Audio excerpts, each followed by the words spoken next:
2, 1. Welcome to the Special Urban Renewal Agency meeting of September 11th, 2013. Please stand with me for the Pledge of Allegiance. I pledge allegiance to the flag of the United States of America and to the republic for which it stands, one nation, under God, indivisible, with liberty and justice for all. And now a moment of silence for all the civilians and first responders and armed forces whose lives were lost on September 11th, 2001.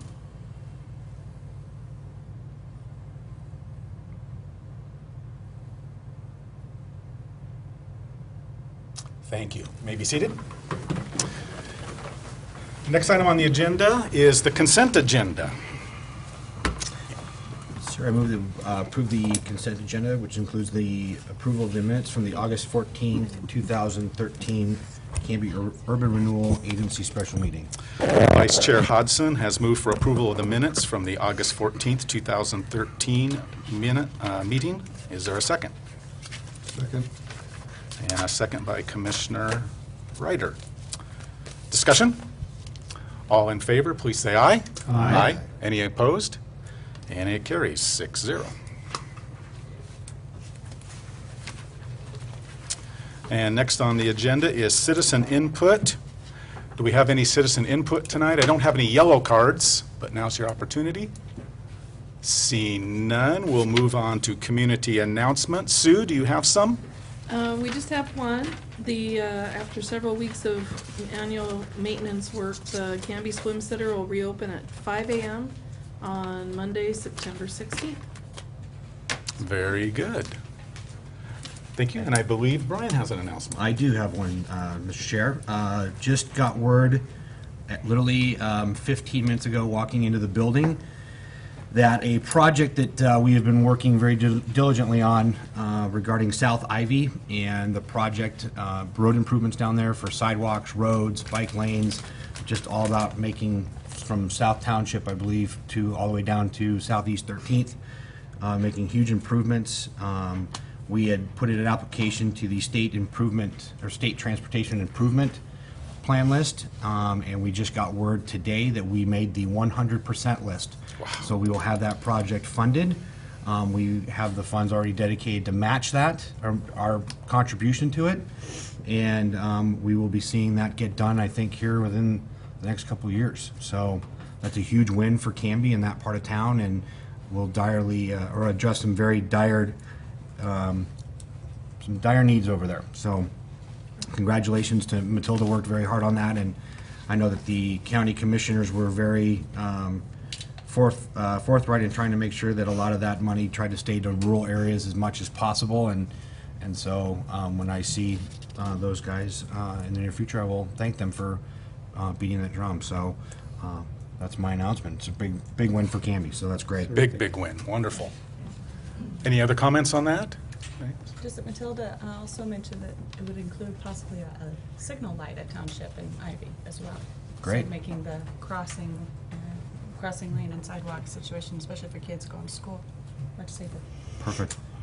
Okay. Very good. Big win. Thank you to staff Yeah, very much for that's all their great. very hard work. That was huge. That's wonderful.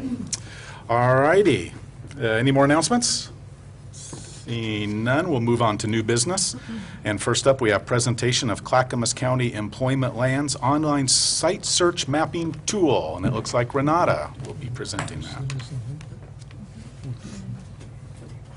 Thanks.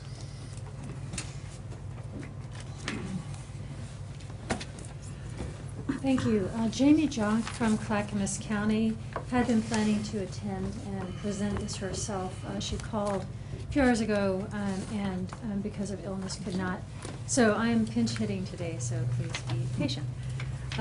Very excited to present this program to you. It's something that the county's been working on for over a year. It's something that I worked on before I came to Canby to help understand the inventory of employment land. Some of you may be aware that Metro did a major employment land study several years ago and concluded that within the region there are very few ready-to-go industrial sites in the region. I think there's one that's over 25 acres, and that identified a need. Well, unfortunately, that study only included the metro urban growth boundary. So it didn't include Canby, Estacada, Malala, Sandy. So the county has worked hard to say, here are our sites, and in the process has developed a very forward-thinking online tool that no other county has, and something that the brokerage community is very appreciative of. The county hosted a broker tour. 15 brokers from around the region came, and they unveiled this, and they were very impressed with it. So I think it'll be really helpful in letting brokers and businesses and people that are looking and buying, interested in buying property, know what's out there and provide an even higher level of information about the sites. So I'm excited to share it with you. Let's see. So the overall purpose is just to really understand what's out there.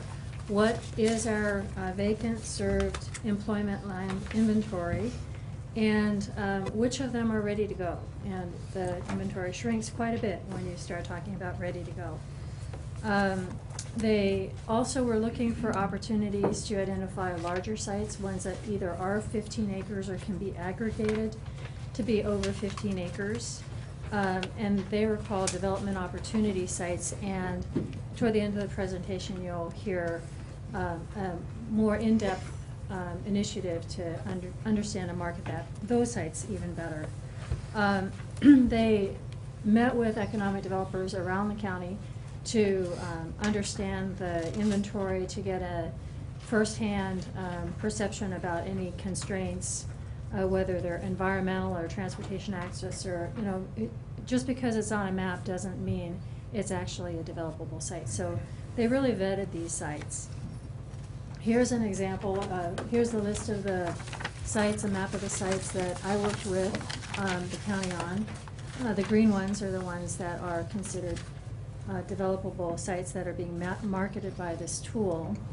And none of these sites that got into the inventory are there without the property owner's knowledge and approval. So each property owner was notified and asked, do you want to be part of this? This is a quick look at the tool, the detail that is available on each site, but I will walk you through that more closely in a little bit, so you don't need to strain your eyes on that. Here's an example of the letters. They started going out, I believe, in the spring of this year. An overview of the program, the information that we have available on their site, and then a form that they sign and submit. Yes, I'm interested. No, I'm not interested. And we have those all on file. As a result, we have a database of commercial and industrial sites and this interactive mapping tool. It also provides additional site information about acreage, square footage, proximity to services, roads, rail, that kind of thing. Topography, wetlands, environmental, what is it called? Floodplains, environmental layers like that, and transportation services to that site. So now I'm going to show you the tool. Wait a second.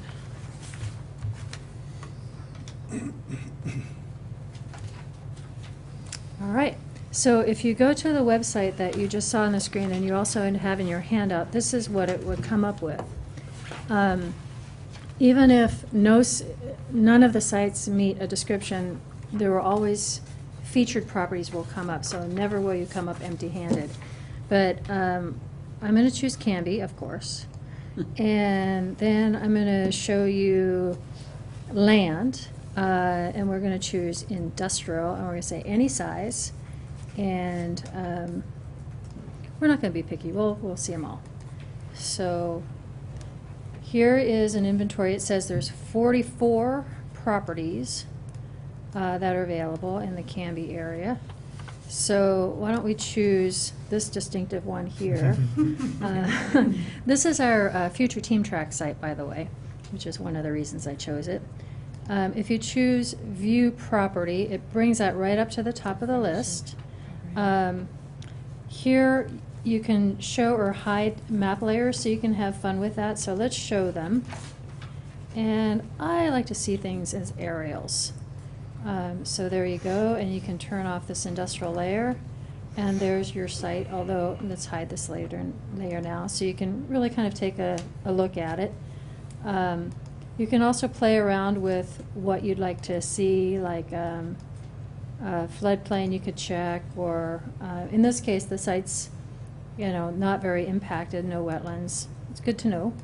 And so on. So you can see visually, you can turn the layers off and on and play with it and really get an in-depth look. So then let's view the report. Takes a minute. I think that's our network, not the county's website. But what it does is it takes you to the broker sheet for that site, and they reach out to the brokers quarterly, just like we do for our inventory, to make sure we have their latest marketing materials. This isn't happening very quickly.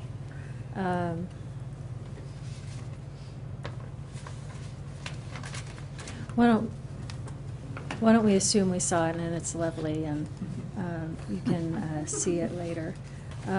You can also view it in CMAP, and this is that detailed view I was telling you about.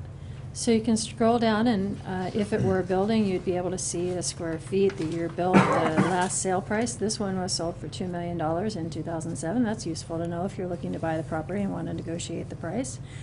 The tax lot number, the estimated market value, also good to know. And then jurisdiction information. It's in the city of Canby. Zoning, and then the schools. What else?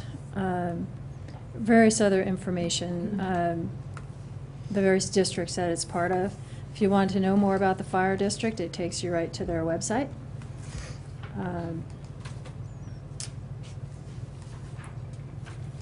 And that is about it for that. I'm not going to go back here. You can also see it in Street View, but unfortunately when I tried it earlier, our firewall isn't letting us see it, but it takes you right to Google Earth, and you can, as if you're standing right in front of the building, and you can zoom around. It's really a nice feature to promote the site. So let's go back then. And you can also search by building. So let's do a new search. And we want to go commercial this time, and a building. Let's say office. And that's good enough. Find my site. And let's look at this one. This is, look at the aerial. This is the Providence Medical Clinic out on the industrial park. On a commercial property, they have in this case, the broker sheet came right up, so that's what would normally happen.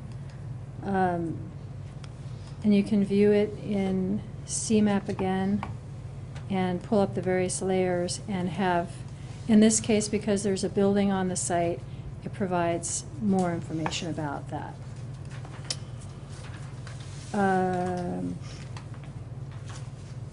Let's go back. Can you do an aerial on that one right there? Certainly.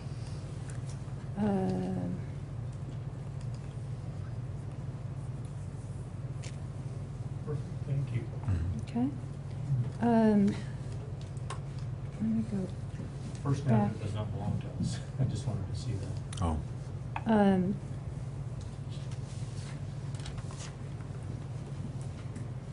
So we're in CMAP. Unfortunately, this isn't showing the way it does at the county, but for industrial land, They also list, if it's in the urban renewal district, what incentives we have. So for instance, in the entire industrial area, we have the strategic investment zone, and we also have the systems development charge reimbursement only in the urban renewal district. So they would know site by site whether they apply for ours, and a number of our sites are not in the urban renewal district, so that one would not be listed. So that's really helpful. A lot of companies are looking for incentives, so there it is, easy to find. And they are working on having links to the details on that. So that is a quick introduction to this tool. And then the county just learned that they got a grant from Metro to take it to the next level. So I told you that they had identified larger sites within each community. There's 3 that have been identified in Canby. The 2 20-acre parcels on either side of Walnut, and the adjacent sites that are lower, as many as the property owners are willing to aggregate. So, they end up being more like 40-acre sites when you combine them. And then the site that's immediately to the east of Sequoia, right after the bend. So think Dragonberry and a little bit of south and east of that. That's about 15 to 20 acres altogether. So they're going to do a lot more in-depth work on that. So first they'll do a development area plan, which talks about site characteristics, development characteristics, any issues and constraints, industrial development concept plan, so they'll actually lay out where the buildings and the street and the parking and the access could be. And then do a 3D modeling concept, kind of like we've seen done for the Canby rental building. And then a analysis of the development process and timeline. So that's the first part. Then they'll be positioning all that for decision-ready acceptance by Business Oregon. We're already working on that on the Canby sites. They're going to do target industry analysis, what types of industries are best suited for that particular site. Look at economic and employment trends, opportunities and challenges, and an implementation strategy to try and attract that type of business to the site. Then they'll do an industry cluster impact analysis, including development impacts, fiscal impacts at capacity, and estimated return on investment, how many jobs could be created, how much assessed value, that kind of thing. And then a marketing implementation plan, a marketing strategy, target market analysis, and economic development materials for distribution. So that is a huge gift for those 3 sites that the county will be working for on our behalf to help market our properties. So that's a quick overview. And let's see here. And in the back, you'll have Jamie's contact. So if you have any questions, please call her. They presented this to us at the Clackamas County Coordinating Committee this past week, and it's a very impressive tool. And I'm excited to see that they're, pulling from the local jurisdictions on all the land and including you guys in the process, and we have that access. That was a big deal. And I'm going to take this opportunity.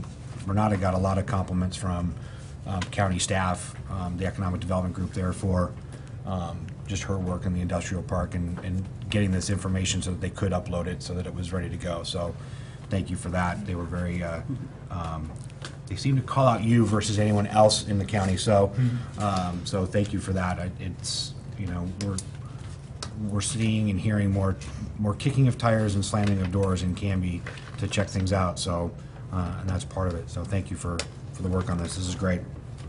Ken?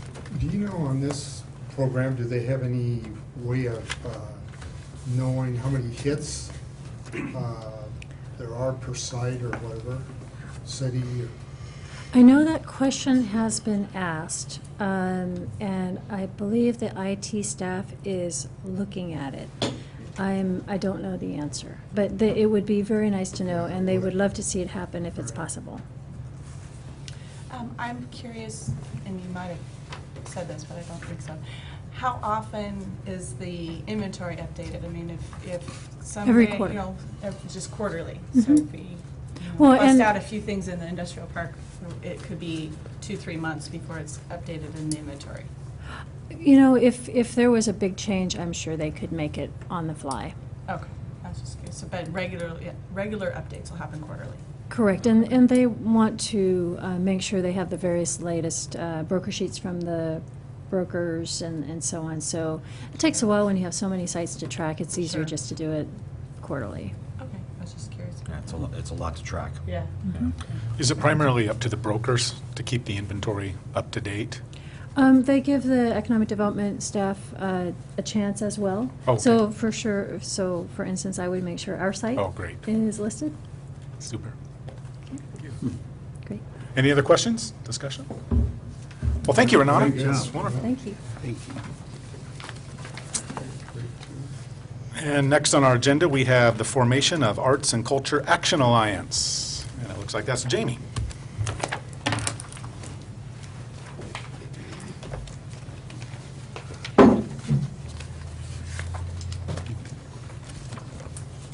I'm Jamie Stickle, Main Street Manager, and then I also have Laura Sattler here with me. Laura sits on the design committee as part of the Main Street committees, but then is also involved with the Canby Arts Association. So she's going to say a word. I'll go through my presentation, and I'll turn it over to you to say How something. about you doing your presentation and Yep, perfect. Perfect. So we chose the name Arts and Culture Action Alliance so that we were really trying to put what the whole thought from all of the talking and the visioning into what the name is. So arts and culture, action, bringing art, all different kinds of art to the community, and alliance. We've got great people who are interested in seeing art and culture come to more and more to Canby, and people are working on it individually, but this is a way to bring everybody to one table. We're planning on creating the Alliance to help implement revitalization goals, and this group would help to advise and support the Main Street Design Committee. They're going to focus on implementing action steps the community identified as a priority in the Canby visioning process. And just one thing that we got from the visioning process said to increase, coordinate, and promote art and events that can build community cohesiveness and attract tourism to Canby, which is quite a mouthful, but building off of that idea moving forward. It's going to be open to all citizens that are interested in furthering the beautification efforts in Canby, including artists, teachers, students, just people who are interested in making some things happen. And it will focus on bringing all forms of public art. So whether that is sculptures or murals or even possibly performance art. To ensure that this alliance can effectively launch the program within the Urban Renewal District, we would like to begin with $15,000 from the $25,000 that has already been budgeted for beautification. And this will help to start the program that will bring public art to Canby, such as putting sculptures on our First Avenue where the art plinths were put in, and allow the Alliance to gain traction while applying for grants to leverage additional funding. And so I guess I'll turn it over to you. Let you say what you want to say. I think you explained it very clearly. If I could answer any questions, I would be happy to do that. Commissioners, feel free. Go ahead. Ladies first. No, go ahead. I'm still pondering. Laura, thank you for being here. How many people will make up this committee or the alliance group? We've discussed it between 7 and 9. Okay. And then that group will kind of decide on the artwork and whatnot as a group, and then refer that back to us for decision, or? We'll be discussing and reviewing and then presenting.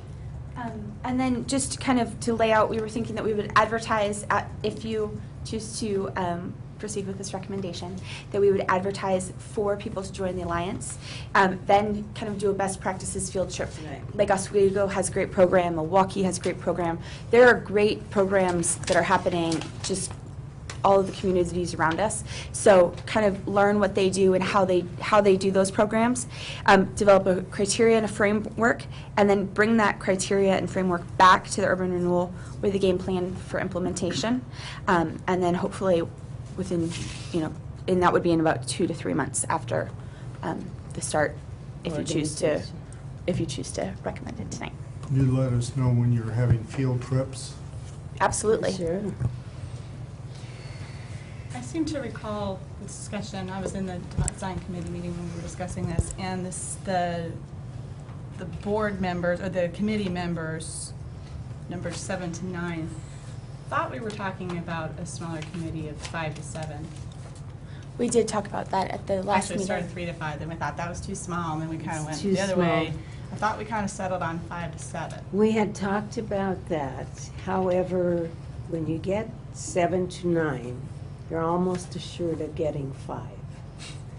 In the beginning, you'll have 7 to 9, but as it flows, people have other things to do, and we don't plan to have a monthly meeting. It'll probably be every 3 months, quarterly, so that it's not all-encompassing for individuals, so that we can have an agenda, follow that agenda, have it interesting as in tours.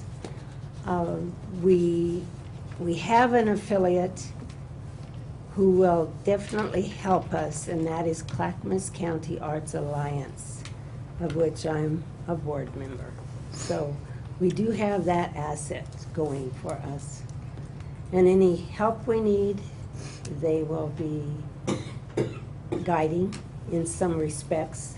So we had talked, and that's, I'm being lengthy on my answer, but we had decided that that's the reasoning, I believe. Can you remind us how you get to be on the Alliance? Applying, there will be an application form, and it's open. It's open to business leaders, general public, especially dedicated to those interested and would offer valuable support to the committee. So it's actually open to those who are art advocates and community-minded spirits. And then is there an approval process, an appointment process? I think that the way that we were gonna do that, and both Tracy and Clint are on the design committee as well, having the application go out, it would be great if we got lots of people who are interested, and, this group made up the alliance, and this group was also interested in going forth with ideas and working on projects, and that it would come to the design committee. It's going to be an offshoot of the design committee, so it wouldn't necessarily be like urban renewal or city council approved applications, but that it would be through the design committee. And kind of building off what Laura said, you don't have to be even necessarily, in my opinion, an artist to want to be on this. You might just want to see beautiful things or interesting things come to Canby for yourself, for your neighbors, or for the tourists that come through Canby. So it's open, and it's really just about the beautification of Canby. I'll read a little something that I wrote out, and I didn't memorize it. But art, in its many and varied forms, enrich our culture in our community.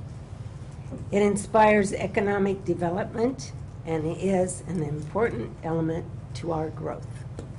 And it truly is. If you will just picture any other fast-growing community, you will see that art really has a lot of bearing on return visits from tourists, whatever. So that's our goal.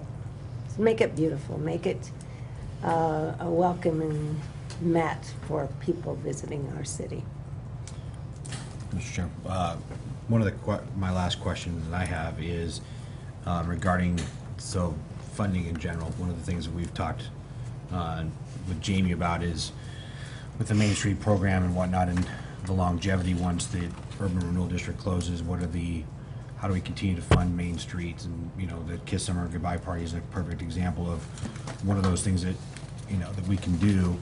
How will this create a base and a foundation for this alliance to be able to eventually grow and stand hopefully on its own 2 feet?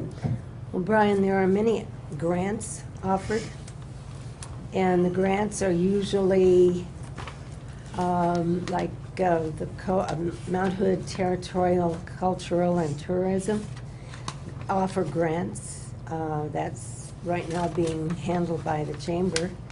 There are many other grants that can be applied for. Okay, great. Other questions? Discussion? I just have a comment. I just think that Laura would be an outstanding chair for this because she has a tremendous background and skill and talent and proven leader. Both Tracy and I went through the Ford leadership with Laura, and she has a real vision. She knows how to get things done, and I think that she's very nice to work with, and so I'm very much in favor of your doing this. Is that a motion that we should approve tonight? Yeah, It's just a compliment. how do I can frame this up? Okay. There you go. That's correct. I move to encourage the creation of the Art and Culture Action Alliance and designate $15,000 of the URD beautification budget for art-related projects. I'll second. And I would concur on the suggestion of Laura being chair. It's also kind of a built-in liaison, being that she also sits on the design committee. So I think that that's an added benefit besides all your wonderful talents. So Thank you. that's my only comment. A matter of discussion on that. Other discussion on that? Well, Commissioner Coleman has moved to encourage the creation of the Arts and Culture Action Alliance and designate $15,000 of the URD beautification budget for art-related projects, and that has been seconded by Vice Chair Hodson. Any more discussion?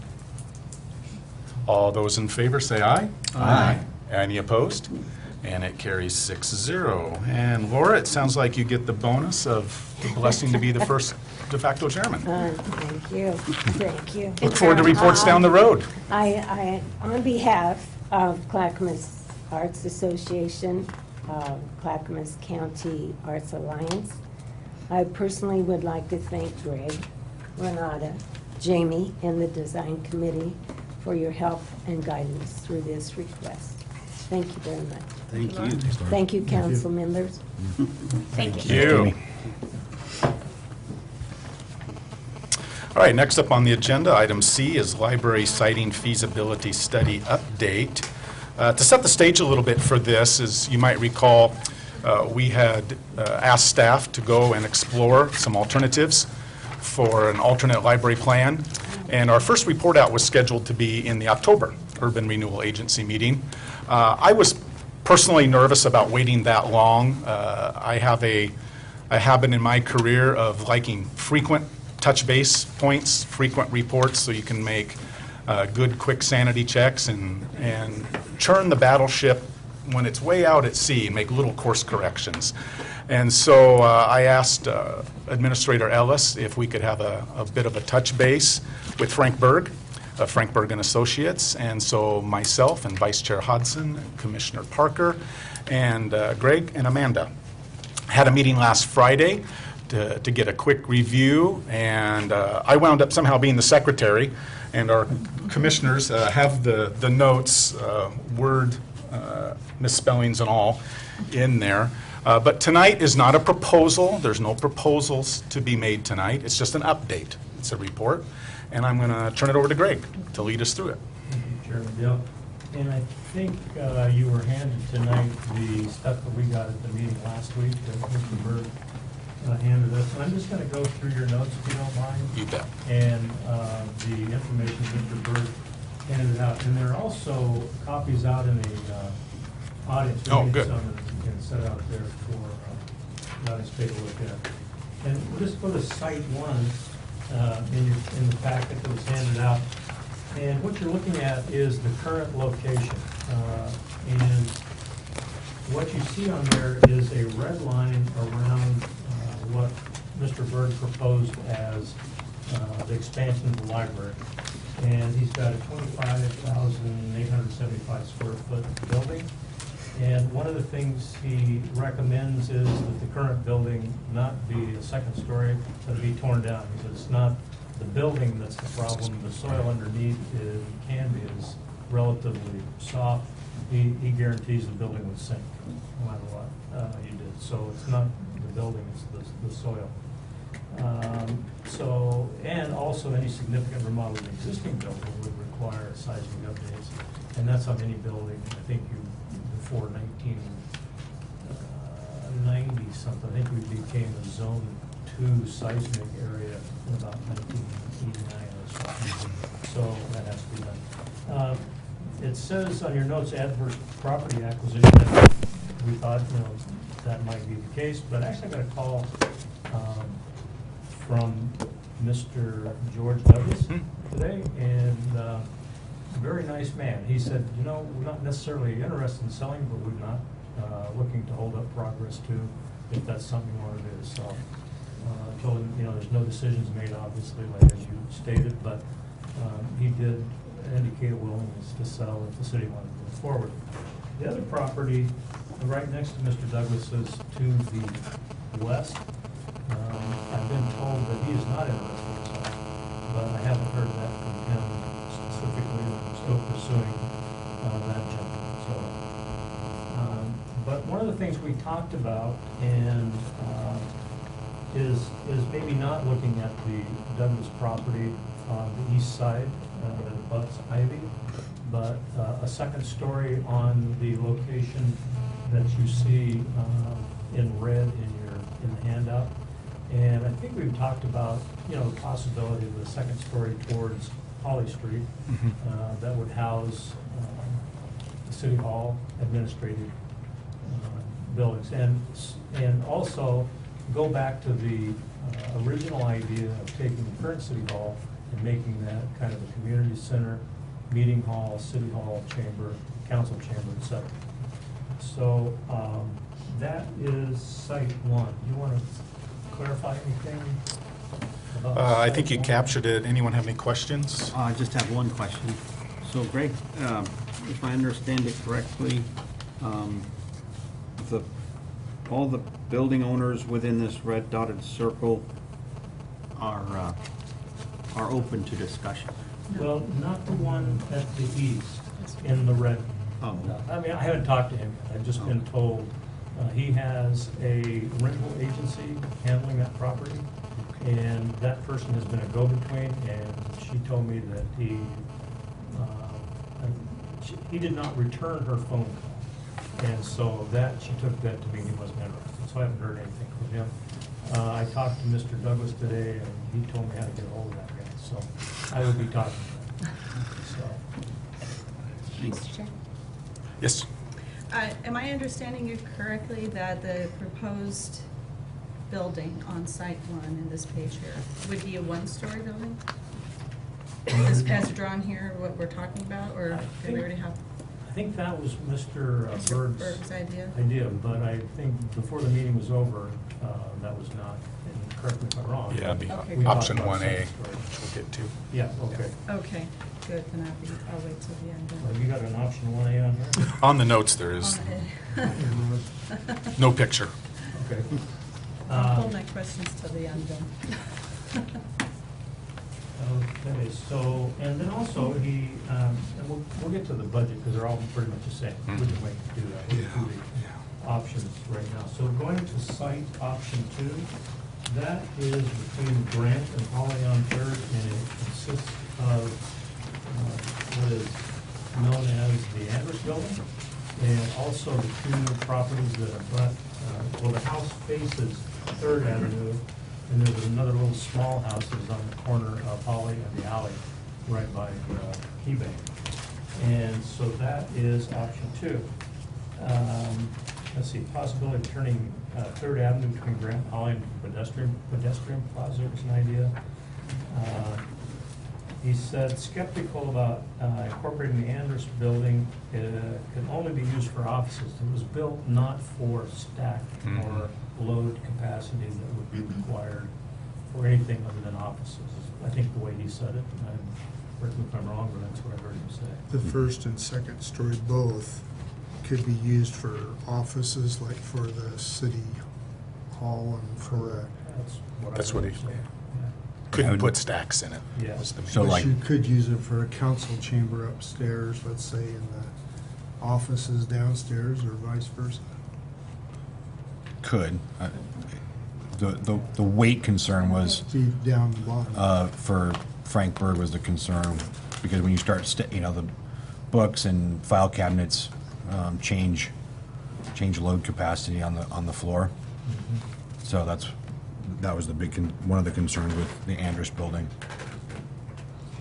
And this is, let me, preface this by saying this is Mr. Berg's suggestion, that his suggestion would be to tear the building down, and I'm thinking it's a brand new building. Yeah, it's, Right. yeah. Anyway, and there's some very well-known tenants in there right now that have been Canby for a lot of years. And so I think it'd be tough to try to displace them. So is it feasible to, well, you'd have less than the 22,000 square feet if you just use the square footage minus the Andrus building for the library itself. So Well, you'd the have whole less. site is Yeah, it's 22,000, and Yes. they're supposed to have they desire a minimum of 23,000? I think the Oregon library standards right now with our population is around 23 to 25. We lost some population in the last census, and so when we were looking at First Avenue, the size was 25,000 square feet. But I think that dropped a little bit. I'm not sure what that number is, but it's a little less than 25,000. 22,774. Yeah, so this would be, it wouldn't be in. Is that what the requirement is? I mean, No, that's the, No, that's what the from square Oregon footage State is. Library, no, Oregon Oh. State Library website cites our service population For is the service. 22,774. So that's very close. but not Close, quite yeah, there yeah. At this population. And then you'll notice on that second page, the recommendation of Mr. Bird was to convert the library, current library, into City Hall. So this is office and council chambers. Mhm. Okay, any Questions? clarification there?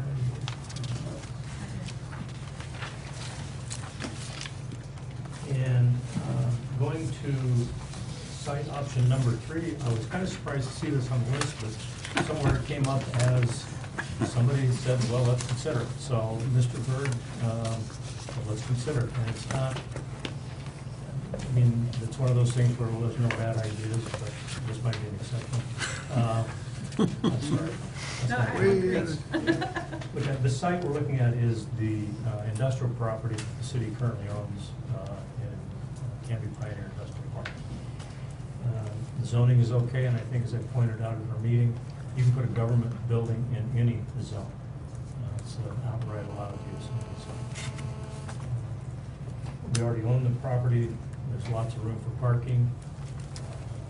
You can do single-story or double, whatever you want.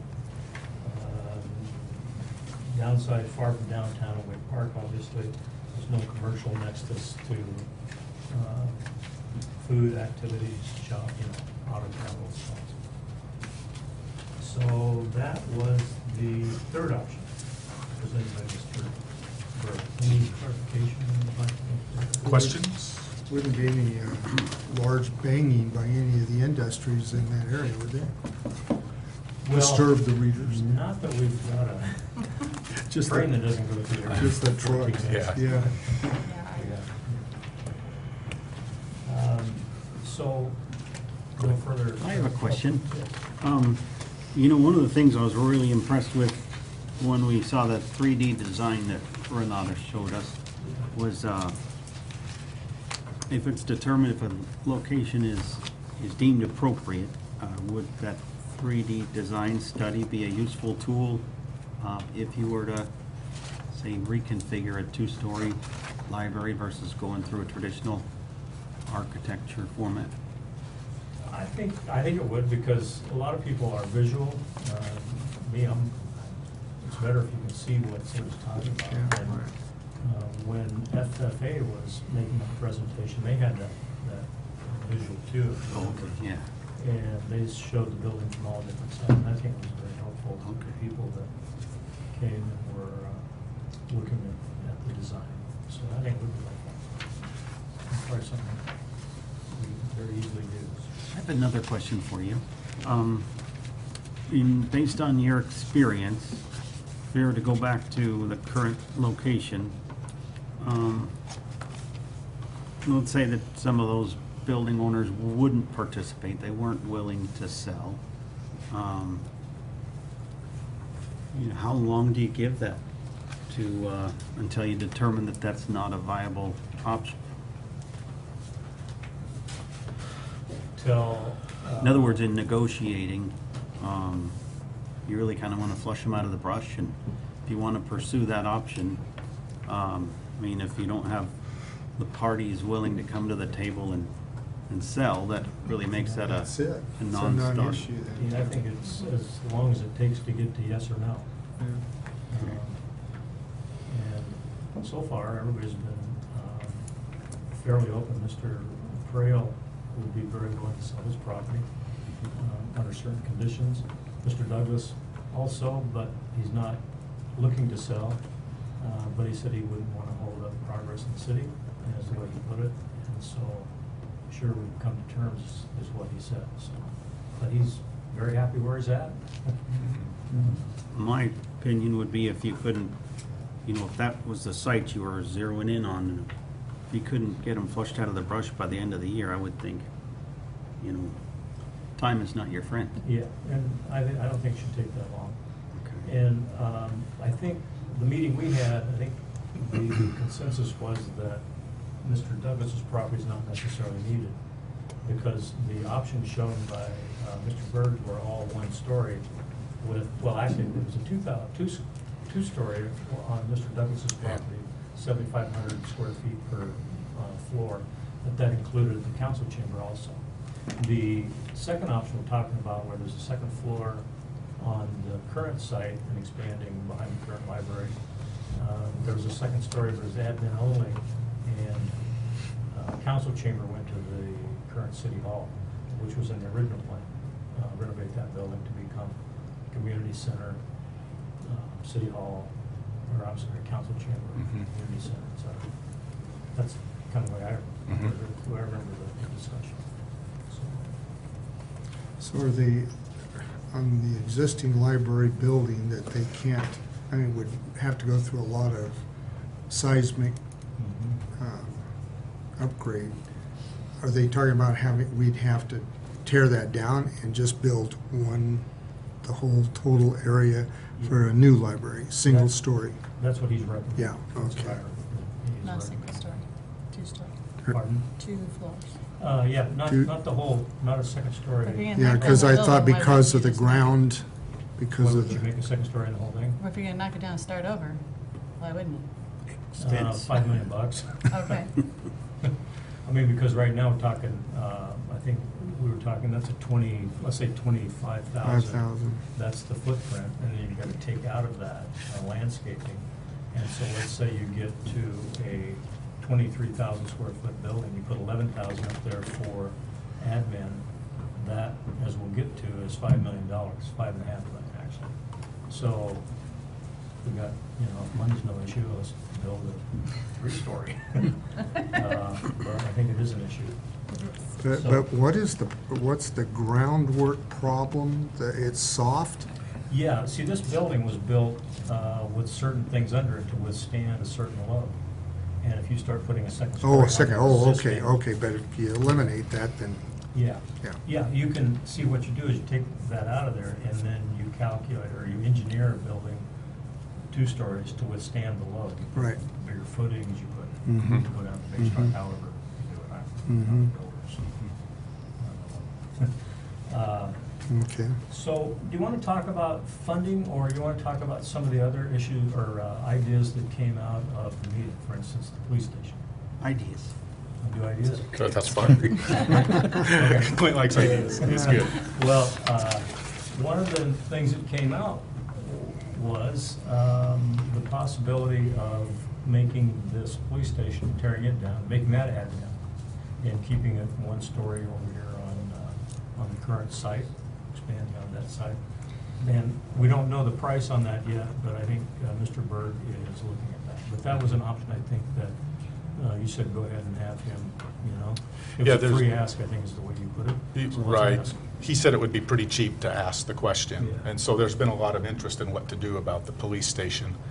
You know, ultimately, is it the right thing to do to scrape it and sell it, refurb it and sell it, refurb it and use it? Right. What are some of our options? So, In as long as he fact, said it was cheap to explore, we said, okay. Those were some of your questions on your Mhm. notes, exactly. And since that time, you know, since we're talking about ideas, throw another one out there. An idea came up this week from somebody that, you know, we have a building in town called the Grand Building that has a lot of space in it. And if we're looking for a place to put admin, instead of a second story, at least explore the possibility of what would that building cost, how much room's there, what it would cost to renovate, and could you, with that space, maintain the current tenants? Because I think it'd be somewhat difficult to, you know, displace that many tenants, but is it big enough? So that idea came up. So I'm just throwing it out there that no idea is a bad idea. And the thing is, it might be cheaper than building the 5.5 million second-story admin building. Do we have a feel for the square footage that's really available to us in the ground? I don't yet, but it's actually 3-story. There's a basement, good-sized Huge. basement. Yeah, that's, And I think we're talking 15,000 with all, and I don't know, I gotta find that out first. And if we've got 5,000 that's currently being leased, renovating the rest of it, and, you know, that becoming admin building. So, just something thrown out. One of the nice ideas about that consideration is, you know, there's very few older buildings in this community, and you really get lucky when you have, you know, a developer come along that renovated like the Pub and Grill building and really poured a lot into that building, and then you have a wonderful tenant there, and, I mean, the city would seem to be a pretty darn good tenant. And so that would Long-term. that would represent definitely long. an opportunity to breathe some life into that building.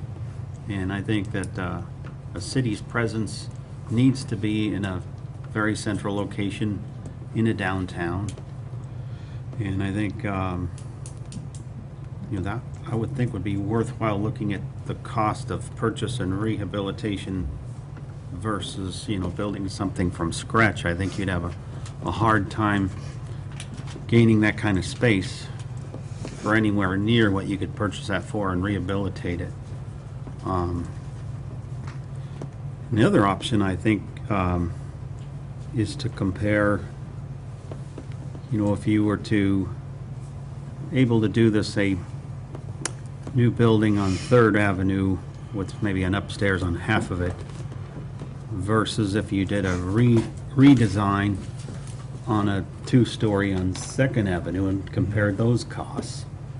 Because obviously you don't want the city government to take up too big of a footprint, so I can understand your desire for managing that. But I think in the end, I'm hopeful that we can find a cost-effective solution that the community can afford and that we can all support.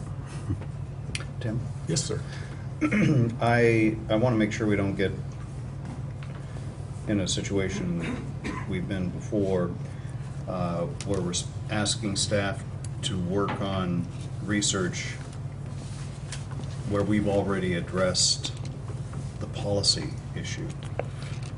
Now, I'm not sure if this council has addressed the policy issue of First Avenue, but I remember we did have a lot of discussion about leaving First Avenue open for commercial.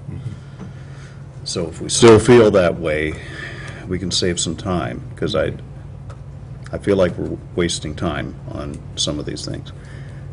As I understand it, correct me if I'm wrong, part of the reason that we shot down the 2nd Avenue library was because it was on 2nd Avenue, and that the mayor in particular wanted to reserve 2nd Avenue for commercial activities.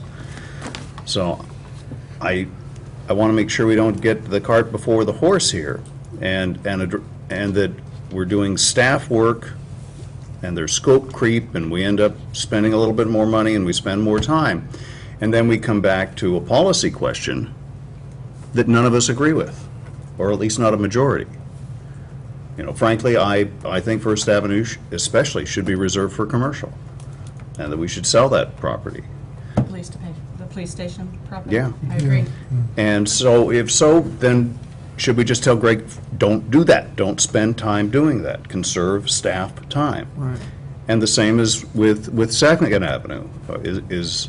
You know, do we have nods that we bend our belief on Second Avenue if it got a little further away from here? Or in fact, is Second Avenue a non-starter? If so, yeah. then let's tell Greg, no Second Avenue.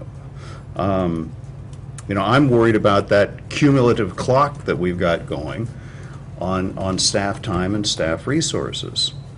And if we're not interested in Second Avenue, and that's what I heard from a couple of you, then let's say it right now so that at least we're not wasting money and time. Does that make sense? Yep. Did I say that right?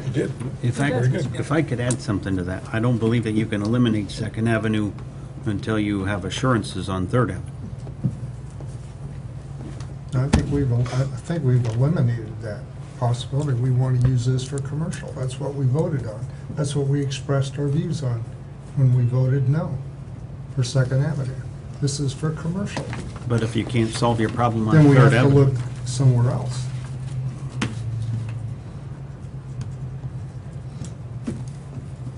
Well, I guess that's a policy question then, Mr. Chair, that hasn't been resolved. That if not Third, are we willing to look elsewhere? Because Commissioner Ryder is raising that, and I don't think this body has made that decision. So Clint raises a good question. Does Second stay in the mix until we're sure about Third? I mean, I'm looking for a decision architecture here that moves us beyond pondering. We've got a lot of other things to deal with. Highway 99 beautification, working on the vision plan, riverfront, industrial development, that sort of thing. I don't want us to keep talking month after month about this, especially if we're chasing our tail. That if we're not going to do Second Avenue, then let's say it. But I'm tired of having staff waste its time on ideas we have which are contrary to the majority's own policy choice. Does that make sense? Excuse me, it does indeed. It does.